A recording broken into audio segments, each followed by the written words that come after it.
আমার নবী মেরাজে গিয়েছেন কি জাননি ভাই? এটা হানা বলেন না জাননি? আল্লাহ তাআলাকে দেখেছেন কি দেখেননি? আজকাল অনেকগুলো দেওবন্দি আহলে হাদিস ওয়াহাবি ব্যক্তিরা বলে নবী আল্লাহকে দেখেননি, অথচ এই উত্তরটা দিচ্ছি, তার মধ্যে এটা উত্তর দিই। আল্লাহ তাআলা রাসূল সাল্লাল্লাহু তাআলা আলাইহি ওয়াসাল্লাম নিজেই ইরশাদ করেছেন, হাদিস শরীফ পড়তে আছে দেওবন্দ থেকে ছাপানো মিশকাত শরীফ জিল নাম্বার 1 পেজ নাম্বার আপনার 69 এর মধ্যে সেম হাদিস কে লিপিবদ্ধ আছে সুনানে তিরমিজি জিল নাম্বার 2 পেজ নাম্বার 156 এর মধ্যে, এটাও দেওবন্দ থেকে ছাপানো হয়েছে। এখানে রাসূলুল্লাহ সাল্লাল্লাহু তাআলা আলাইহি ওয়াসাল্লাম ইরশাদ করেন, রাআইতু রাব্বি আযজা ওয়া জাল্লা ফি আহসানি সূরা, অর্থাৎ রাসূলুল্লাহ বলছেন নিশ্চয়ই আমি আমার রবকে, আমার প্রতিপালককে, আমি আমার আল্লাহকে খুব সুন্দরভাবে দর্শন করেছি। জোরে বলে সুবহানাল্লাহ, জোরে সুবহানাল্লাহ। আচ্ছা, নবী বলছেন আমি আমার আল্লাহকে, আমি আমার রবকে সুন্দরভাবে দর্শন করলাম। নবী যেটা বলবেন সেটা মানবো না মানবো না ভাই? নবী একদিকে, তোমাদের মোল্লা মুন্সি একদিকে, নবী একদিকে, মাস্টার ডাক্তার একদিকে, একজন সাধারণ মানুষ মুসলমান যাবে কোন দিকে? তো মুসলমানদের স্লোগান হবে দয়ার নবী যেই দিকে আমরা আছি সেই দিকে। আচ্ছা ভাই, একটা প্রশ্ন, সেটা হলো যতগুলো নবী এসেছেন, যতগুলো রাসূল এসেছেন, এই নবী এবং রাসূলগণের মধ্যে সর্বশ্রেষ্ঠ নবীকে যারা বলেন মুহাম্মদ সাল্লাল্লাহু তাআলা আলাইহি ওয়াসাল্লাম, সর্বশ্রেষ্ঠ নবী, সর্বশ্রেষ্ঠ রাসূল হলেন মুহাম্মদ সাল্লাল্লাহু তাআলা আলাইহি ওয়াসাল্লাম। মুসলমান মেরাজের যখন পবিত্র রাত্রিতে নবীজি মেরাজে যাচ্ছিলেন, সেই সময় সুবহানাল্লাযী আসরা বিআবদিহি লাইলাম মিনাল মাসজিদিল হারাম ইলাল মাসজিদিল আকসা, আল্লাহ তাআলা জাতে ও পবিত্র আল্লাহ তাআলা আর নবীজি সাল্লাল্লাহু আলাইহি ওয়াসাল্লামকে বাইতুল আপনার হারাম থেকে, কাবা শরীফ থেকে আল্লাহ তাআলা বাইতুল মুকাদ্দাস ফিলিস্তিনে যেটা অবস্থিত, সেই ফিলিস্তিনে বাইতুল মুকাদ্দাসে আল্লাহ তাআলা নিয়ে গেছেন বোরাকের পৃষ্ঠে। কিসের? বোরাকের পৃষ্ঠে। আচ্ছা, বোরাকের পৃষ্ঠে যখন যান, ওই আপনার বাইতুল মুকাদ্দাসে গিয়ে সমস্ত নবীগণের নামাজ পড়িয়েছেন কে পড়ালেন? হারা বলেন না, সমস্ত নবীরা মুক্তাদি আমার নবী, আমার নবী। এই জন্য মুহাম্মদ সাল্লাল্লাহু আলাইহি ওয়াসাল্লামকে বলা হয় ইমামুল আম্বিয়া, ইমামুন নবিয়্যিন, সমস্ত নবীগণের ইমাম, সমস্ত আম্বিয়ার ইমাম বলেন আমার নবী। কখন? ওই যে মেরাজের রাত্রিতে। আচ্ছা, ওখানে পৌঁছার আগে ঘটনাটা শুনুন। সহিহ মুসলিম শরীফ জিল নাম্বার 2 হাদিস নাম্বার 6306, হাদিস নাম্বার 6307, হাদিস নাম্বার 6308 এর মধ্যে লিপিবদ্ধ আছে, রাসূলুল্লাহ বলছেন যখন আমি কাবা শরীফ থেকে বাইতুল মুকাদ্দাসে যাচ্ছিলাম, এই যে বোরাকের পৃষ্ঠে যাচ্ছি, যাবার সময় রাসূলুল্লাহ বলছেন মারারতু লাইলাতান উসরিয়া বি ইনদাল কাসিবিল আহমার ওয়া হুয়া কাইমুন ইউসাল্লি ফি কবরিহি মারারতু আলা মুসা লাইলাতান উসরিয়া বি। রাসূলুল্লাহ বলছেন যেই রাত্রিতে আমার মেরাজ হয়েছে, কাবা শরীফ থেকে আমি যখন বাইতুল মুকাদ্দাসে ভ্রমণ করছিলাম, ভ্রমণকালীন আমি মুসা আলাইহিস সালামের কবরের পাশ দিয়ে অতিক্রম করলাম। আমি দেখলাম মুসা আলাইহিস সালাম নিজ কবরে দাঁড়িয়ে নামাজ পড়ছেন। জোরে বলে সুবহানাল্লাহ। নিজ কবরে দাঁড়িয়ে কি করছেন ভাই? নামাজ পড়ছেন। মুসলমান আপনাকে বলতে চাই, মুসলমান আমার নবী দেখলেন, সহিহ মুসলিমের হাদিস, হাদিসটা কি জাল সহিহ? একটু হানা বলুন, এটাকে জাল বলা যাবে না, সহিহ বলা যাবে না, সহিহ হাদিস। সহিহ হাদিসে স্পষ্ট নবীজি বলছেন আমি মুসা আলাইহিস সালামকে দেখলাম নিজ কবরে দাঁড়িয়ে নামাজ পড়ছেন। এখানে দুইটা মসলা আমি বলতে চাই। নবীরা ইন্তেকাল তো করেছেন, কিন্তু নবীগণকে মুর্দা বলা যাবে? আপনারা মরার পরে নামাজ পড়তে পারবেন? আপনার বাপ পারবে? আপনার মাদ্রাসার মৌলভীরা পারবে? মাদ্রাসার সেক্রেটারি ক্যাশিয়ার পারবে? মরার পরে কোন ব্যক্তি নামাজ পড়তে পারবে না, রোজা রাখতে পারবে না, হজ করতে পারবে না, যাকাত দিতে পারবে না। আচ্ছা, আমরা বুঝলাম কি করে? তার হাদিস জানেন, হাদিস লিপিবদ্ধ আছে সহিহ মুসলিম শরীফ দেওবন্দ থেকে ছাপানো, সহিহ মুসলিম শরীফ জিল নাম্বার 2 পেজ নাম্বার 41 এর মধ্যে রাসূলুল্লাহ নিজেই বলছেন ইদা মাতাল ইনসান ইনকাতা আনহু আমালুহু, মানুষ যখন মরে যায়, মানুষ যখন ইন্তেকাল করে, তার আমলটা বন্ধ হয়। কি বন্ধ হয় ভাই? আমল বন্ধ হয়, আমল ক্লোজ হয়ে যায়। আমলটা কি?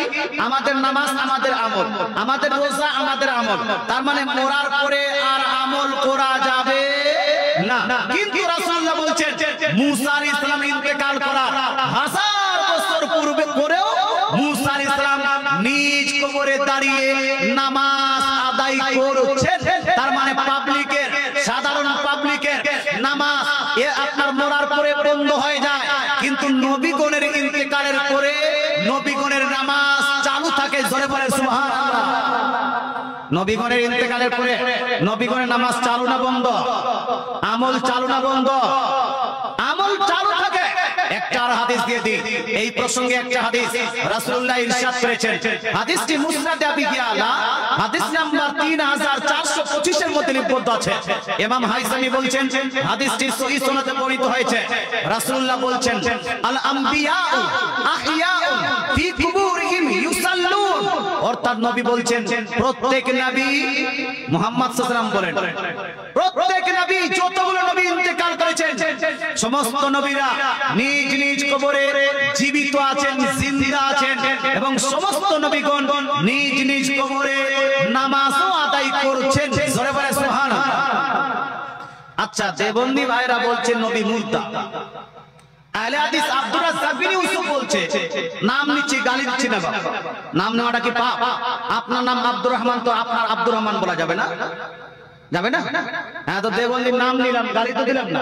মুসলমান দেবন্দিরা ইসমাইল দেবী যেমন আপনার তাকবিরাতুল ইমানের মধ্যে লিখেছেন নবী মরে মাটির সঙ্গে মিশে গেছে। কথা বোঝা গেল?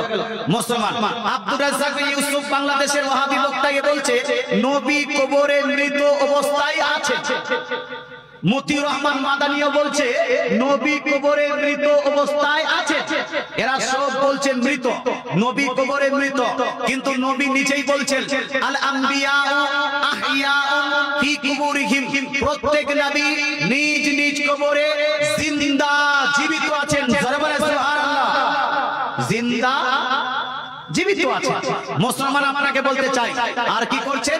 ইউসাল্লুন, তারা নামাজ পড়ছেন। আচ্ছা, মুসা আলাইহিস সালামকে তাহলে নবীগণ জিন্দা না মুর্দা ভাই? জিন্দা না মুর্দা?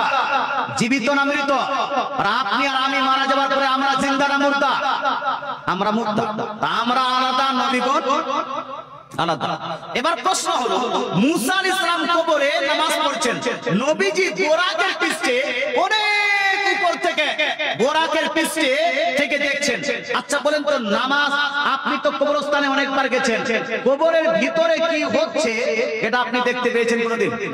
এটা হানা বলেন না।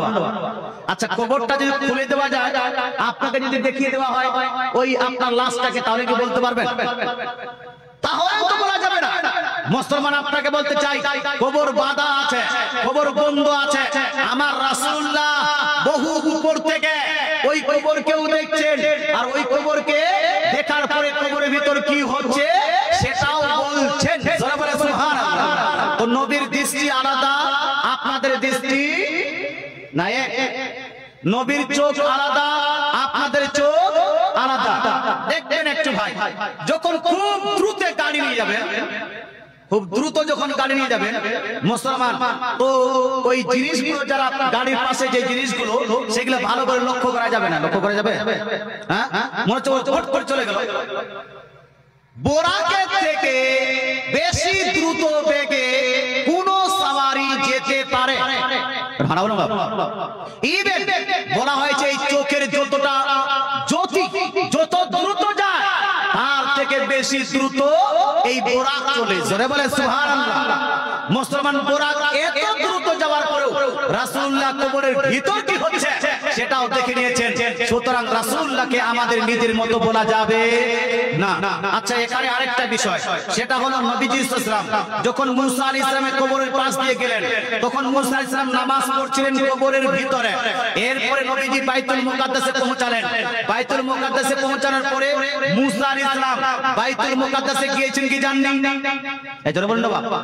আচ্ছা, বাইতুল মুকাদ্দাসে যাওয়ার জন্য শরীরটা বার করতে হবে না, হবে না? হাত বার করতে হবে না, হবে না? চেহারা বার করতে হবে না, হবে না? পা বার করতে হবে না, হবে না? হবে না? মুসলমান, এখানে আমাদের মুফতি সাহেব হয়তো হাত বার করা আপনার ওয়াকিয়া বলেছেন, আপনার সেটার উপর দলিল চেয়েছেন, কেউ বলেছে হাদিস দাও, না হলে মানবো না। হে মুসলমান, আপনাকে বলতে চাই, আমার নবী মুহাম্মদ সাল্লাল্লাহু আলাইহি ওয়াসাল্লাম সর্বশ্রেষ্ঠ নবী, সবথেকে মর্যাদা সম্পন্ন রাসূল। মুসলমান মুহাম্মদ সাল্লাল্লাহু আলাইহি ওয়াসাল্লাম কিন্তু ছাড়েন অন্যান্য নবীগুলো বোরাকের আপনার কি বলছে মেরাজের রাত্রিতে সবাই নিজের নিজের কবর থেকে বের হয় বাইতুল মুকাদ্দাস ফিলিস্তিনের সরজমিনে সবাই পৌঁছেছেন। জোরে বলে সুবহানাল্লাহ। হাত বার করার বিষয়টা ইজি কিনা ভাই?